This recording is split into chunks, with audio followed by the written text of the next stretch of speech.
জীৱন যুদ্ধত হাৰ নমনা এগৰাকী মহিলা।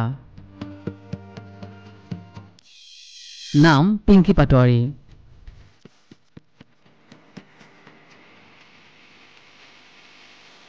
সৰুৰে পৰাই বহু ঘাত প্ৰতিঘাতৰ মাজতে আজি এক সফল ৰূপ পাইছে এই মহিলাগৰাকীয়ে।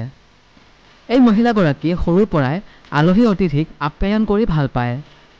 সেয়ে ৰঙিয়াৰ ভাৰত ভূটান আন্তঃৰাষ্ট্ৰীয় ঘাইপথৰ ৰিলায়েন্স ট্ৰেণ্ডছৰ সন্মুখত থলুৱা খাদ্য সম্ভাৰৰ খুলিছে এখন ৰেষ্টুৰেণ্ট।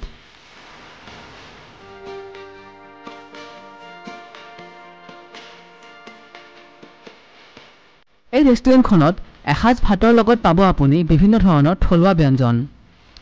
ৰঙিয়া তিনিআলিৰ ট্ৰেণ্ডছৰ সন্মুখত খুলিছে বাইদেউ হোটেল নামৰ এখন ৰেষ্টুৰেণ্ট। এই বাইদেউ হোটেল বৰ্তমান ৰঙিয়াবাসীৰ মুখে মুখে চৰ্চিত। মাত্ৰ ৮০ টকাত বিভিন্ন থলুৱা সম্ভাৰৰ খাদ্যই সকলোকে চিন্তিত কৰি তুলিছে।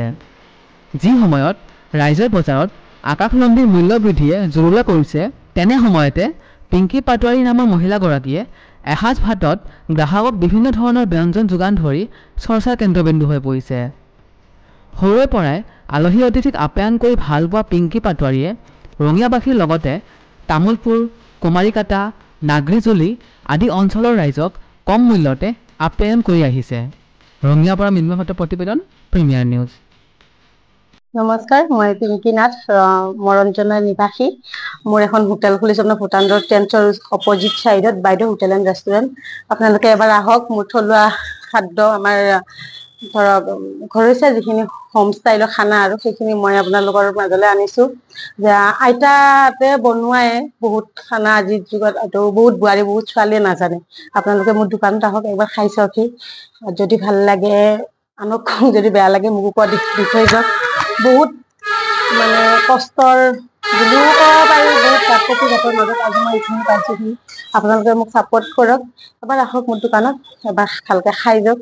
আচলতে সেনেকুৱা লোন মই লোৱা নাই, মই মোৰ নিজৰ সমৰ্থ অনুসৰিয়ে হেৰি কৰিছোঁ আৰু লগ বন্ধু দুই এটাই সহায়ো কৰিছে।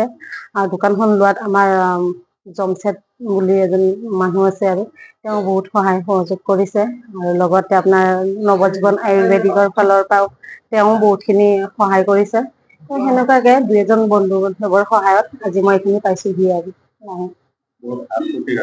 হয় হয় হয়, বহুত হয় হয়। আচলতে কষ্টও বহুতখিনি হয়, কাৰণ মোৰ ল'ৰা ছোৱালীও 3টা। সেনেকুৱা তেওঁলোকক হেৰি কৰি উঠি এই দোকানখন চলোৱাটো বহুতখিনি সুবিধা। সেনেকুৱা তাৰে মাজতে আৰু আপোনালোকৰ কাৰণে মই একচুৱেলি পইচাটো মানুহক লাগেই দিয়কচোন জীৱনটোত, হয়নে? পইচা নকাক নালাগে, বা বিশেষকৈ মই ছিংগল মাদাৰ হিচাপত মোক পইচা বেছি দৰকাৰ। সেনেকুৱা তাৰে মাজতো আপোনালোকক যদি মোৰ ফালৰ পৰা এসাঁজ ভালকৈ খুৱাব পাৰোঁ, মই খুৱাইও বহুত ভাল পাওঁ, বনাই ভাল পাওঁ, খুৱাই ভাল পাওঁ। সেইবাবেহে দোকানখন মই খুলিছোঁ। একচুৱেলি মোক পইচাৰ কাৰণে বা মই বিজনেছ কৰি মই বহুত বেছি হেৰি কৰাৰ কাৰণে নহয়।